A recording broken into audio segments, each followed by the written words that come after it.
पता नहीं साडे देश दे की किस्मत माड़ी सी कि इहनूं दूजी वारी प्रधान मंत्री बनाता हुण भुगतो। कांग्रेस एक थोड़ा जिहा पेतला वर्शन बीजेपी का, कोई बहुता फर्क नहीं है, 19-21 का ही फर्क है। इन्ना ही फर्क है कि मोदी जी जरा खुश हो के सीना ताण के कहिंदे आ होलसेल का करदे आ, कांग्रेस ਉਹੀ चीज़ां डरदी जी मूँह थल्ले नूं करके परचून च करदी सी। रीजनल पार्टी जिहड़ी साडी सीगी अकाली दल, उन्हें जो कताइयां कीतियां सत्ता च रहण लई, सत्ता दे लालच विच, वो बहुत वड्डियां नाम आप करन वालियां। यूपी च ते दलितां दीयां कुड़ियां नूं रेप करके ते मार रहे आ, ਇੱਥੇ ਦਲਿਤਾਂ ਦਾ ਕਿਹੜਾ ਹੀਸ ਪਿਆ ਜਾਗ ਪਿਆ ਇਹਨਾਂ ਨੂੰ। ਇਹ ਜੋ ਬੀਜੇਪੀ ਦਾ ਅੱਜ ਦੇ ਦੌਰ ਦੇ ਵਿੱਚ ਜੋ ਉਹਨਾਂ ਦਾ ਰੋਲ ਪੰਜਾਬ 'ਚ ਬਣਿਆ, ਜੋ ਉਹਨਾਂ ਦੀ ਹਾਲਾਤ ਬਣੀ ਆ, ਜੇ ਉਹਨਾਂ ਨੇ ਨਿਕਲਣਾ ਤੇ ਉਹ ਮੋਦੀ ਦੀ ਜਿਹੜੇ ਨਾ ਮੰਨ ਕੇ ਰੋਜ਼ ਫੇਰਦੇ ਪੂਜਾ ਕਰਦੇ ਆ ਤੇ ਮੋਦੀ ਕਰਦੇ ਆ, ਉਹ ਬੰਦ ਕਰਨ। ਅਦਾਨੀ ਅੰਬਾਨੀ ਜਿਹੜਾ ਹੋਮ ਮਿਨਿਸਟਰ ਆ ਅਮਿਤ ਸ਼ਾਹ, ਇਹ ਸਾਰੇ ਕਿੱਥੋਂ ਆਏ ਆ? ਕੀ ਇਹਨਾਂ ਦੀ ਦੇਸ਼ ਲਈ ਕੰਟਰੀਬਿਊਸ਼ਨ ਹੈ ਦੱਸੋ ਤਾਂ ਵੀ। ਸਵਾਏ ਵਪਾਰ ਤੋਂ ਬਿਲਕੁਲ ਇਹਨਾਂ ਦਾ ਕਰੈਕਟਰ ਉਹੀ ਆ ਜੋ ਬ੍ਰਿਟਿਸ਼ ਦਾ ਸੀ, ਈਸਟ ਇੰਡੀਆ ਕੰਪਨੀ ਦਾ ਸੀ। ਪੰਜਾਬ ਦੇ ਵਿੱਚ ਕਿਸਾਨ ਅੰਦੋਲਨ ਆਪਣੇ ਉਰੂਜ ਤੇ ਹੈ। ਸਿਆਸੀ ਤਰ੍ਹਾਂ ਆਪੋ ਆਪਣੇ ਤਰੀਕੇ ਨਾਲ ਆਪੋ ਆਪਣਾ ਸਿਆਸੀ ਫੁਲਕਾ ਸੇਕਣ ਦੀ ਕੋਸ਼ਿਸ਼ ਦੇ ਵਿੱਚ ਲੱਗੀਆਂ ਹੋਈਆਂ ਨੇ। ਕੇਂਦਰ ਸਰਕਾਰ ਇਸ ਗੱਲ ਤੇ ਅਡਿੱਗ ਹੈ ਕਿ ਜਿਹੜੇ ਉਹਨੇ ਕਾਨੂੰਨ ਬਣਾਏ ਆ ਖੇਤੀ ਸੰਬੰਧੀ, ਉਹ ਵਾਪਸ ਨਹੀਂ ਲੈ ਜਾਣਗੇ। ਤਾਜ਼ਾ ਬਿਆਨ ਪ੍ਰਧਾਨ ਮੰਤਰੀ ਦਾ ਆਇਆ ਹੈ ਕਿ ਜੋ ਮਰਜ਼ੀ ਕਰ ਲੈਣ ਸੂਬੇ, ਇਹ ਕਾਨੂੰਨ ਵਾਪਸ ਨਹੀਂ ਲੈ ਜਾਣਗੇ। ਇਸ ਵੇਲੇ ਸਾਡੇ ਨਾਲ ਪ੍ਰੋਫੈਸਰ ਮਨਜੀਤ ਸਿੰਘ ਹੋਰੀ ਮੌਜੂਦ ਨੇ। ਪ੍ਰੋਫੈਸਰ ਸਾਹਿਬ, ਜਿਸ ਤਰੀਕੇ ਦੇ ਨਾਲ ਕੇਂਦਰ ਸਰਕਾਰ ਵੱਲੋਂ ਸੰਕੇਤ ਆਇਆ, ਪਹਿਲਾਂ ਲੱਗਾ ਸੀਗਾ ਕਿ ਤੋਮਰ ਸਾਹਿਬ ਨੇ ਕਿਹਾ ਸੀਗਾ ਕਿ ਪੰਜਾਬ ਦੇ ਜਿਹੜੇ ਬਿੱਲ ਪਾਸ ਕੀਤੇ ਸਾਡੇ ਕੋਲ ਆਉਣਗੇ, ਅਸੀਂ ਦੇਖਾਂਗੇ, ਵਿਚਾਰ ਕਰਾਂਗੇ। ਲੱਗਾ ਸੀ ਸ਼ਾਇਦ ਕੋਈ ਚਰਚਾ ਹੋਏਗੀ, ਥੋੜ੍ਹਾ ਬਹੁਤਾ ਉਰਾ ਪਰਾ ਹੋ ਕੇ ਜਿਹੜਾ ਉਹ ਐਡਜਸਟ ਕਰਨ ਦੀ ਕੋਸ਼ਿਸ਼ ਕਰੇਗੀ ਕੇਂਦਰ ਸਰਕਾਰ। ਪਰ ਅੱਜ ਜਿਹੜਾ ਮੋਦੀ ਸਾਹਿਬ ਦਾ ਬਿਆਨ ਆਇਆ ਕਿ ਮੈਂ ਨਾ ਮਾਨੂੰ, ਉਹਦੇ ਬਾਰੇ ਕੀ ਕਹਿਣਾ? ਨਹੀਂ, ਮੰਨਣਾ ਤਾਂ ਉਹਨਾਂ ਨੇ ਇਸ ਕਰਕੇ ਨਹੀਂ ਹੈ ਕਿ ਕੋਈ ਜਿੱਥੇ ਉਹਨਾਂ ਨੇ ਮੰਨਣਾ ਆ ਉੱਥੇ ਮੰਨ ਚੁੱਕੇ ਆ। ਉਹਨਾਂ ਦਾ ਇਸ ਦੇਸ਼ ਭਗਤੀ ਦੇ ਜਿਹੜੇ ਨਾਅਰੇ ਲਾਉਂਦੇ ਆ ਨਾ ਕਿ ਸਾਡੇ ਨਾਲੋਂ ਵੱਡਾ ਦੇਸ਼ ਭਗਤ ਨਹੀਂ ਕੋਈ। ਉਹ ਦੇਸ਼ ਭਗਤੀ ਅਸਲ 'ਚ ਉਹਨਾਂ ਦੇ ਅਰਥ ਇਹ ਹੈ ਕਿ ਅੰਬਾਨੀ ਤੇ ਅਦਾਨੀ ਤੇ ਹੋਰ ਕਾਰਪੋਰੇਟਾਂ ਦੀ ਭਗਤੀ, ਜਾਂ ਅਮਰੀਕਨ ਭਗਤੀ, ਜਾਂ ਟਰੰਪ ਭਗਤੀ, ਉਹਨਾਂ ਦੀ ਹੋਰ ਕੋਈ ਦੇਸ਼ ਭਗਤੀ ਦੇ ਅਰਥ ਨਹੀਂ। ਜਾਂ ਵਰਲਡ ਬੈਂਕ ਤੇ IMF ਇੰਟਰਨੈਸ਼ਨਲ ਜੋ ਮੋਨੀਟਰੀ ਫੰਡ ਆ, ਉਹਨਾਂ ਦੀ ਭਗਤੀ ਕਰਨੀ। ਜੇ ਉਹਨਾਂ ਦੇ ਮਨ 'ਚ ਦਿਲ 'ਚ ਜਿਹੜਾ 56 ਇੰਚ ਦਾ ਸੀਨਾ, ਉਹਦੇ ਪਿੱਛੇ ਵਿੱਚ ਦਿਲ ਵੀ ਹੋਵੇ, ਚੈੱਕ ਕਰਾਉਣਾ ਚਾਹੀਦਾ। ਅਤੇ ਜੇ ਬਰਾਬਰ ਦਾ ਹੋਵੇ ਤਾਂ ਸਵਾਲ ਹੀ ਨਹੀਂ ਪੈਦਾ ਹੁੰਦਾ ਕਿ ਉਹ ਇੰਨੇ ਲੋਕਾਂ ਦੀ ਕਰਲਾਹਟ, ਇੰਨੇ ਲੋਕਾਂ ਨੂੰ ਤਬਾਹ ਕਰਨ ਜਾ ਰਹੇ ਆ, ਦੇਸ਼ ਦੇ ਭਵਿੱਖ ਨੂੰ ਖਤਮ ਕਰਨ ਜਾ ਰਹੇ। ਸਾਡਾ ਖੇਤੀ ਪ੍ਰਧਾਨ ਦੇਸ਼ ਆ। ਜੇ ਤੁਸੀਂ ਖੇਤੀ ਦੇ ਵਿੱਚੋਂ ਲੋਕਾਂ ਨੂੰ ਕੱਢ ਦਿੱਤਾ, ਉਹ ਤਾਂ ਕਹਿੰਦੇ ਮੈਂ ਸਾਰਿਆਂ ਨੂੰ ਅਮੀਰ ਕਰਨ ਜਾ ਰਿਹਾ, ਅਤੇ ਸਾਰਾ ਪੰਜਾਬ ਸੜਕਾਂ ਦੇ ਉੱਤੇ ਬੈਠਾ, ਸਟੇਸ਼ਨ ਘੇਰੇ, ਗੱਡੀਆਂ ਘੇਰੀਆਂ, ਫਿਰ ਤੱਕ ਉਹਨੂੰ ਆਵਾਜ਼ ਨਹੀਂ ਜਾ ਰਹੀ। ਬਾਰਡਰ ਸਟੇਟ ਆ, ਬਾਰ ਚੀਫ ਮਿਨਿਸਟਰ ਸਾਡਾ ਕਹਿ ਰਿਹਾ ਕਿ ਜੇ ਇੱਥੇ ਲਾਅ ਐਂਡ ਆਰਡਰ ਦੀ ਕੋਈ ਪ੍ਰੋਬਲਮ ਆ ਗਈ ਤਾਂ ਮੇਰੇ ਹੱਥ ਖੜੇ ਆ। ਤੁਸੀਂ ਸੋਚੋ, ਚੀਨ ਨਾਲ ਪੰਗਾ ਪਿਆ, ਨਾਲ ਸਾਡੇ ਇੱਥੋਂ ਬਿਲਕੁਲ ਇਹੀ ਰਾਹ ਆ, ਚੀਨ ਦੇ ਨਾਲ ਜੇ ਪੰਗਾ ਪੈਂਦਾ ਤਾਂ ਪੰਜਾਬ ਰਾਹ ਆ। ਕੁਛ ਪਤਾ ਨਹੀਂ ਕਿਸ ਕਿਸਮ ਦਾ ਉਹਨੂੰ ਕਿਹੜੀ ਚੀਜ਼ ਘੋਟ ਕੇ ਪਲਾਤੀ ਆ, ਜਾਂ ਕਿਹੜੀ ਗਿੱਦੜ ਸਿੰਘੀ ਸੰਘਾਤੀ ਆ ਅੰਬਾਨੀ ਅਦਾਨੀ ਨੂੰ। ਉਹਨਾਂ ਦੀ ਤਾਂ ਭਗਤੀ ਕਰੀ ਜਾਂਦਾ, ਜੋ ਕਹਿਣ ਉਹਨਾਂ ਦਾ ਅਰਦਲੀ ਬਣ ਕੇ ਬੈਠਾ ਸਾਡਾ ਪ੍ਰਧਾਨ ਮੰਤਰੀ। ਆਮ ਲੋਕਾਂ ਦੀ ਕਰਲਾਹਟ ਉਹਨਾਂ ਦੇ ਬਿਲਕੁਲ ਦਿਲ 'ਚ ਤੇ ਕੀ ਜਾਣੀ ਆ, ਦਿਮਾਗ 'ਚ ਵੀ ਨਹੀਂ ਜਾਂਦੀ, ਉਹ ਸੋਚ ਵੀ ਨਹੀਂ ਰਹੇ ਮੈਨੂੰ ਤਾਂ ਲੱਗਦਾ, ਔਰ ਬਿਲਕੁਲ ਫਿਲਟਰ ਹੋ ਕੇ ਉਹ ਆਵਾਜ਼ਾਂ ਬਾਹਰ ਹੀ ਰਹਿ ਜਾਂਦੀਆਂ।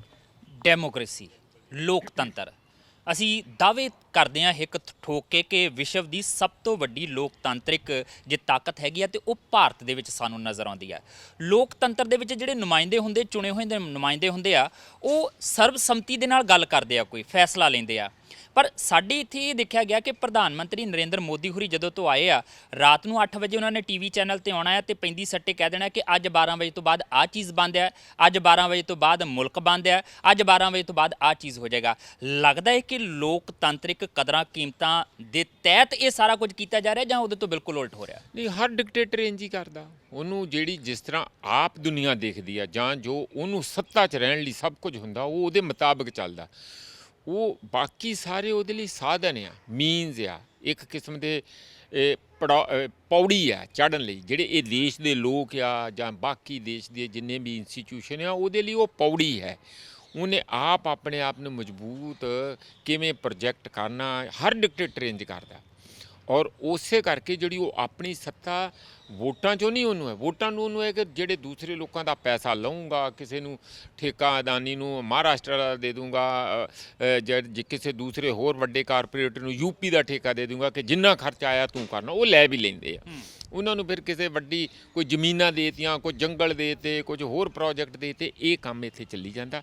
ਸਾਰੇ ਦੇਸ਼ ਦੇ ਜਿਹੜੇ ਕਮਾਏ ਹੋਏ ਟੈਕਸ ਪੇਅਰ ਦੇ ਮਨੀ ਦੇ ਨਾਲ, ਪੈਸੇ ਦੇ ਨਾਲ ਐਡਾ ਵੱਡਾ ਪਬਲਿਕ ਸੈਕਟਰ ਬੜੇ ਮੌਕੇ ਸਿਰ ਬਣਾਇਆ, 40-40 50 ਸਾਲ ਪੁਰਾਣਾ ਪਬਲਿਕ ਸੈਕਟਰ, ਔਰ ਜਿਹੜਾ ਪ੍ਰੋਫਿਟੇਬਲ ਆ, ਲਾਸ ਤੇ ਨਹੀਂ ਹੈ, ਉਸ ਨੂੰ ਵੇਚਣਾ ਲਾਤਾ। ਕਿਹੜੇ ਧਰਮ ਦੇ ਤਹਿਤ? ਕਿਉਂਕਿ ਲੋਕਾਂ ਨੂੰ ਨਾ ਕੋਈ ਚੰਗੀ ਚੱਜ ਦੀ ਨੌਕਰੀ ਰਹਿਣ ਦੇਣੀ ਹੈ ਇੱਥੇ, ਕਿਉਂਕਿ ਪਬਲਿਕ ਸੈਕਟਰ 'ਚ ਚੰਗੀ ਨੌਕਰੀ ਮਿਲਦੀ, ਰਿਜ਼ਰਵੇਸ਼ਨ ਵੀ ਤਾਂ ਪਬਲਿਕ ਸੈਕਟਰ 'ਚ ਹੀ ਮਿਲਣੀ ਆ। ਜੇ ਪਬਲਿਕ ਸੈਕਟਰ ਨਹੀਂ ਤਾਂ ਰਿਜ਼ਰਵੇਸ਼ਨ ਦਾ ਕਰਕੇ ਕੀ ਕਰੋਗੇ? ਕਿਤੇ ਨਹੀਂ। ਪ੍ਰਾਈਵੇਟ ਸੈਕਟਰ 'ਤੇ ਰਿਜ਼ਰਵੇਸ਼ਨ ਨਹੀਂ।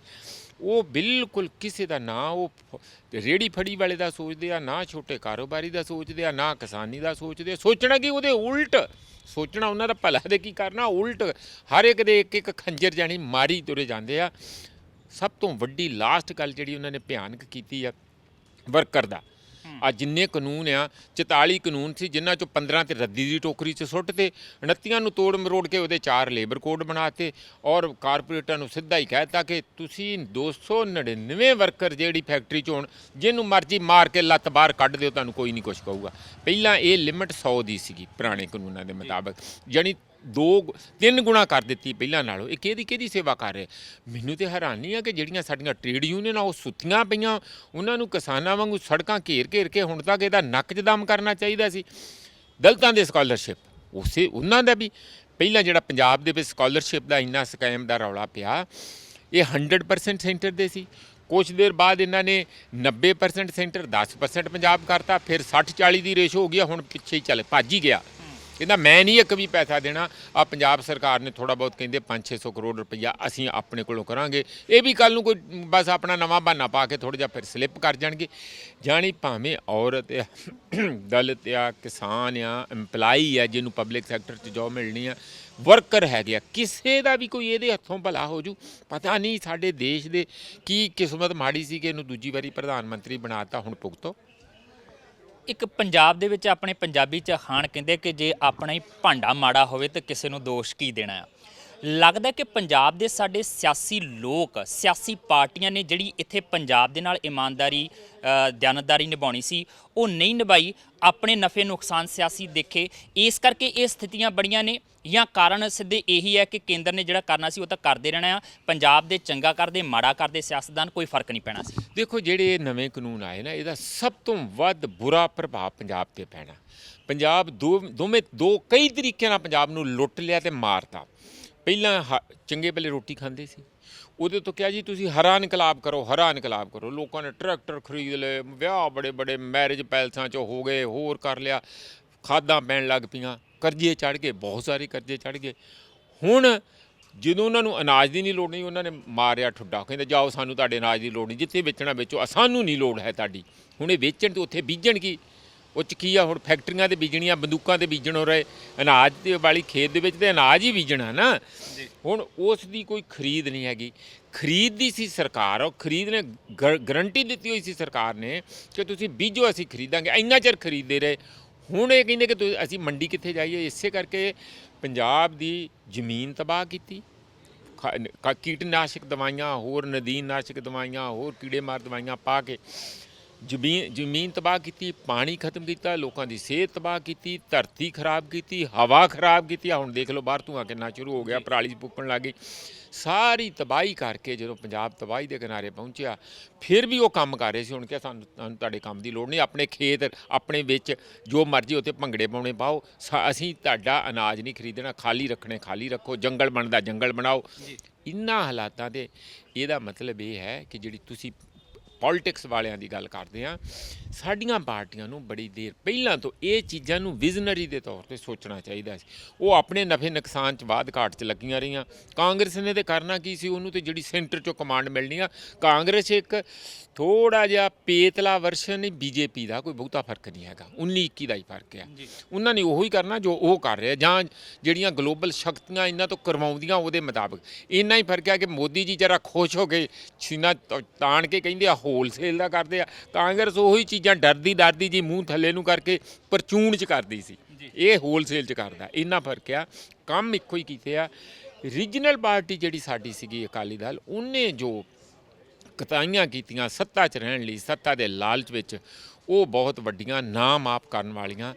ਆ ਗਏ ਆ ਬਾਹਰ, ਬੜੀ ਦੇਰ ਲੱਗੂਗੀ, ਬੜੀ ਦੇਰ ਨਾਲ ਆਏ ਆ, ਬਹੁਤ ਲੇਟ ਆਏ ਆ।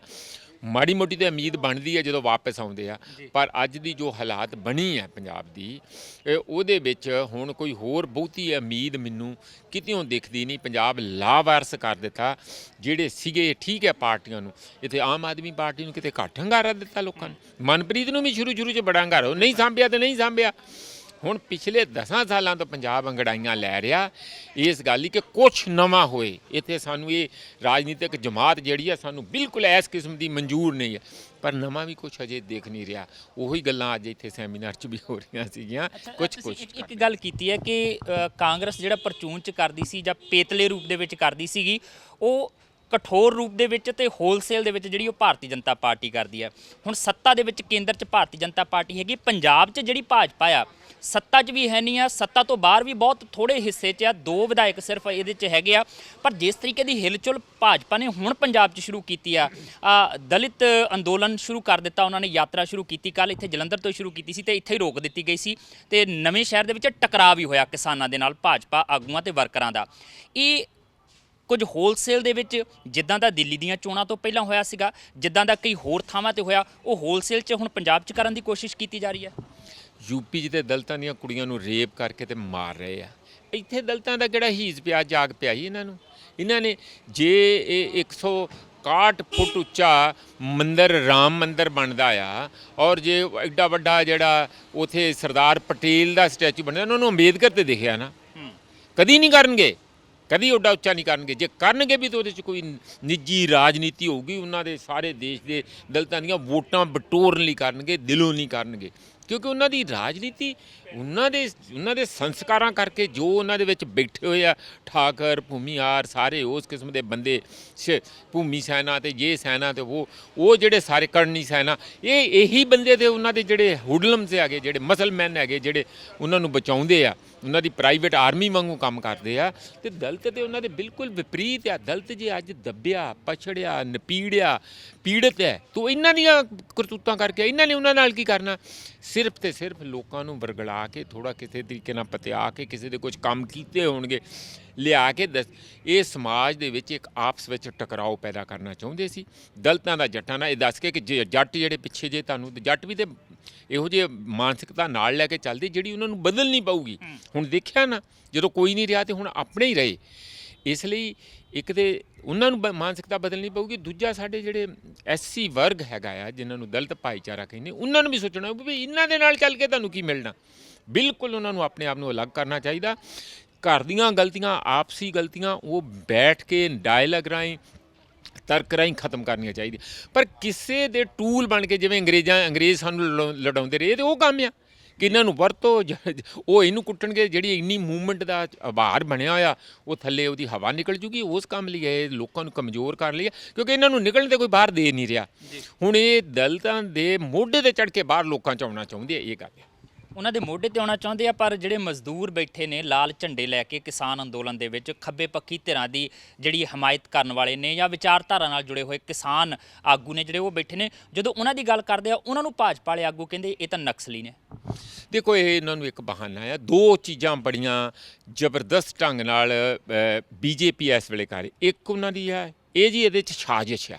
ਇੱਕ ਇਹ ਬੜੀ ਤੀਰ, ਕੋਈ ਵੀ ਆ, ਦੰਗਾ ਹੋ ਜਾਏ, ਕਿਤੇ ਕੋਈ ਰੇਪ ਹੋ ਜਾਏ, ਪੰਜਾਬ ਦਾ ਮੁੱਦਾ ਹੋ ਜਾਏ, ਇਹਦੇ 'ਚ ਸਾਜ਼ਿਸ਼ ਹੈ। ਪਹਿਲਾਂ ਉਹਨਾਂ ਨੇ ਕੀ ਸ਼ੁਰੂ ਕੀਤਾ? ਇੱਥੇ ਪੰਜਾਬ ਦੇ ਵਿੱਚ। ਇਹ ਤੇ ਜੀ ਰਾਜਨੀਤਿਕ ਤੌਰ ਦੇ ਉੱਤੇ ਸਾਰਾ ਕੁਝ ਚੱਲ ਰਿਹਾ, ਰਾਜਨੀਤਿਕ ਪਾਰਟੀਆਂ ਕਰਵਾ ਰਹੀਆਂ। ਅੱਜ ਦੀ ਬਿਆਨ ਸੀਗਾ ਰਾਜਨੀਤਿਕ ਪਾਰਟੀਆਂ ਇੱਕ ਪਾਸੇ ਕਰਤੀਆਂ, ਕਾਂਗਰਸ ਨੂੰ ਵੀ ਇੱਕ ਪਾਸੇ ਕਰਤਾ। ਹੁਣ ਜੀ ਆੜਤੀਏ ਕਰਾ ਰਹੇ, ਜਾਣੀ ਕਿਸਾਨ ਆਪਣੇ ਆਪ ਆਪਣਾ ਹਿੱਤ ਨਹੀਂ ਜਾਣਦੇ, ਉਹ ਤੇ ਮੂਰਖ ਆ ਜਾਂ ਭੋਲੇ ਆ, ਇੰਜ ਸਮਝਦੇ। ਉਹਦਾ ਮਤਲਬ ਇਹ ਹੈ ਉਹ ਆਪਣੇ ਤੌਰ ਤੇ ਨਹੀਂ ਮੂਵਮੈਂਟ ਲੜ ਰਹੇ, ਇਹਨਾਂ ਨੂੰ ਤਾਂ ਲੜਵਾਈ ਜਾ ਰਹੀ ਆ, ਕੋਈ ਇਹਨਾਂ ਨੂੰ ਵਰਤ ਰਿਹਾ। ਇਹ ਇਹੋ ਜਿਹੀਆਂ ਬਦਮਗਜ਼ੀਆਂ ਜੇ ਉਹ ਕਰਦੇ ਰਹਿਣਗੇ ਇਹ ਮਾੜੀ ਗੱਲ ਹੈਗੀ ਆ। ਇਸ ਲਈ ਉਹਨਾਂ ਨੂੰ ਗਰਾਊਂਡ ਰਿਐਲਿਟੀ ਸਮਝਣ ਦੀ ਲੋੜ ਆ। ਤੇ ਮੇਰਾ ਖਿਆਲ ਹੈ ਕਿ ਜੋ ਬੀਜੇਪੀ ਦਾ ਅੱਜ ਦੇ ਦੌਰ ਦੇ ਵਿੱਚ ਜੋ ਉਹਨਾਂ ਦਾ ਰੋਲ ਪੰਜਾਬ 'ਚ ਬਣਿਆ, ਜੋ ਉਹਨਾਂ ਦੀ ਹਾਲਾਤ ਬਣੀ ਆ, ਜੇ ਉਹਨਾਂ ਨੇ ਨਿਕਲਣਾ ਤੇ ਉਹ ਮੋਦੀ ਦੀ ਜਿਹੜੇ ਨਾ ਮੰਨ ਕੇ ਰੋਜ਼ ਫੇਰਦੇ ਪੂਜਾ ਕਰਦੇ ਆ ਤੇ ਮੋਦੀ ਕਰਦੇ ਆ, ਉਹ ਬੰਦ ਕਰਨ। ਇੱਥੇ ਦਾ ਕਿਸਾਨ ਜਿੱਥੇ ਦਾ ਪਾਣੀ ਪੀਤਾ, ਜਿੱਥੇ ਦਾ ਨਮਕ ਖਾਦਾ, ਜਿੱਥੋਂ ਦੀ ਭਾਸ਼ਾ ਬੋਲਦੇ ਆ, ਪੰਜਾਬੀ ਭਾਸ਼ਾ ਬੋਲਦੇ, ਉਹਨੂੰ ਪਹਿਲਾਂ ਸੋਚਣ, ਨਾ ਕਿ ਉਹ ਜਿਹੜਾ ਗੁਜਰਾਤੀਆਂ ਨੇ ਇੱਕ ਕਲਿੱਕ ਬਣਾ ਕੇ ਅਦਾਨੀ ਅੰਬਾਨੀ ਜਿਹੜਾ ਹੋਮ ਮਿਨਿਸਟਰ ਆ ਅਮਿਤ ਸ਼ਾਹ, ਇਹ ਸਾਰੇ ਕਿੱਥੋਂ ਆਏ ਆ? ਕੀ ਇਹਨਾਂ ਦੀ ਦੇਸ਼ ਲਈ ਕੰਟਰੀਬਿਊਸ਼ਨ ਹੈ ਦੱਸੋ ਤਾਂ ਵੀ। ਸਵਾਏ ਵਪਾਰ ਤੋਂ ਬਿਲਕੁਲ ਇਹਨਾਂ ਦਾ ਕਰੈਕਟਰ ਉਹੀ ਆ ਜੋ ਬ੍ਰਿਟਿਸ਼ ਦਾ ਸੀ, ਈਸਟ ਇੰਡੀਆ ਕੰਪਨੀ ਦਾ ਸੀ, ਬਿਲਕੁਲ ਉਹੋ ਜਿਹੇ ਆ। ਮਰਨ ਇੱਥੇ ਪੰਜਾਬੀ, ਅਨਾਜ ਪੈਦਾ ਪੰਜਾਬੀ ਕਾਰਨ, ਹਰ ਕਿਸਮ ਦਾ ਕਿੱਥੇ ਵੀ ਲੋੜ ਪਵੇ ਇਹ ਕਰਨ, ਸੇਵਾ ਜੇ ਕਰਨੀ ਆ ਤੇ ਇਹ ਕਰਨ, ਤੇ ਤੁਸੀਂ ਉੱਠ ਕੇ ਉੱਪਰ ਰਾਜ ਕਰੋ। ਇਹ ਲੰਬੀ ਦੇਰ ਤੱਕ ਨਹੀਂ ਚੱਲੂਗਾ। ਪ੍ਰੋਫੈਸਰ ਮਨਜੀਤ ਜੀ ਬਹੁਤ ਸ਼ੁਕਰੀਆ ਗੱਲਬਾਤ ਕਰਨ ਲਈ। ਬੜੇ ਬੇਬਾਕ ਤਰੀਕੇ ਨਾਲ ਤੁਸੀਂ ਆਪਣੀ ਗੱਲ ਜਿਹੜੀ ਰੱਖੀ ਆ, ਔਰ ਇਸੇ ਗੱਲ ਦੇ ਅਸੀਂ ਉਮੀਦ ਵੀ ਹਾਂ ਵੀ ਜਦੋਂ ਗੱਲ ਕਰਦੇ ਹਾਂ ਤੁਸੀਂ ਇਸੇ ਤਰੀਕੇ ਨਾਲ, ਬੇਬਾਕ ਤਰੀਕੇ ਨਾਲ ਤੇ ਬੇਲਿਹਾਜ਼ ਹੋ ਕੇ ਜਿਹੜੀ ਆ ਉਹ ਗੱਲ ਕਰਦੇ ਹੋ। ਬਹੁਤ ਧੰਨਵਾਦ ਜੀ ਤੁਹਾਡਾ ਵੀ। ਸ਼ੁਕਰੀਆ। ਸੋ ਸਿੱਧੇ ਤੌਰ ਤੇ ਪ੍ਰੋਫੈਸਰ ਮਨਜੀਤ ਸਿੰਘ ਹੋਰਾਂ ਨੇ ਕਹਿਤਾ ਹੈ ਕਿ ਮੋਦੀ ਦੀ ਮਾਲਾ ਜਿਹੜੀ ਆ ਉਹ ਜੇ ਭਾਜਪਾ ਨੇ ਪੰਜਾਬ ਦੇ ਵਿੱਚ ਬਾਹਰ ਨਿਕਲਣਾ ਤੇ ਉਹ ਮਾਲਾ ਜਪਣੀ ਬੰਦ ਕਰਨੀ ਪੈਗੀ, ਪੰਜਾਬ ਦੇ ਮਸਲਿਆਂ ਦੀ ਗੱਲ ਕਰਨੀ ਪੈਗੀ। ਹੁਣ ਇਸ ਗੱਲ ਦੇ ਨਾਲ ਭਾਜਪਾ ਦੇ ਪੰਜਾਬ ਦੇ ਲੀਡਰ ਇਤਫਾਕ ਰੱਖਦੇ ਨੇ, ਆਉਂਦੇ ਨੇ, ਇਹ ਸਾਰਾ ਕੁਝ ਕਰਦੇ ਨੇ, ਜਾਂ ਉਹੀ ਹਾਈ ਕਮਾਂਡ ਦੇ ਇਸ਼ਾਰੇ ਤੇ ਸਭ ਕੁਝ ਹੁੰਦਾ ਹੈ, ਇਹ ਦੇਖਦੇ ਹਾਂ। ਕੈਮਰਾਮੈਨ ਪ੍ਰਵੀਨ ਬੌਬੀ ਦੇ ਨਾਲ ਜਸਵੀਰ, ਟੀਵੀ ਪੰਜਾਬ, ਜਲੰਧਰ। ਸਤਿ ਸ਼੍ਰੀ ਅਕਾਲ ਜੀ, ਮੈਂ ਨਿਰਮਲ ਮਾਨ ਪੂਰਾ ਟੈਕਸਟਾਈਲ ਤੋਂ। ਇਹ ਤੁਸੀਂ ਵੀਡੀਓ ਦੇਖ ਰਹੇ ਸੀ ਟੀਵੀ ਪੰਜਾਬ ਦੇ ਉੱਤੇ। ਇਹੋ ਜਿਹੇ ਹੋਰ ਜਾਣਕਾਰੀ ਭਰਪੂਰ ਵੀਡੀਓ ਦੇਖਣ ਵਾਸਤੇ ਟੀਵੀ ਪੰਜਾਬ ਦੇ ਚੈਨਲ ਨੂੰ ਸਬਸਕ੍ਰਾਈਬ ਕਰੋ ਤੇ ਨਾਲ ਹੇਠ ਦਿੱਤੇ ਹੋਏ ਬੈਲ ਆਈਕਨ ਦੇ ਬਟਨ ਦਬਾਓ। ਸਤਿ ਸ਼੍ਰੀ ਅਕਾਲ।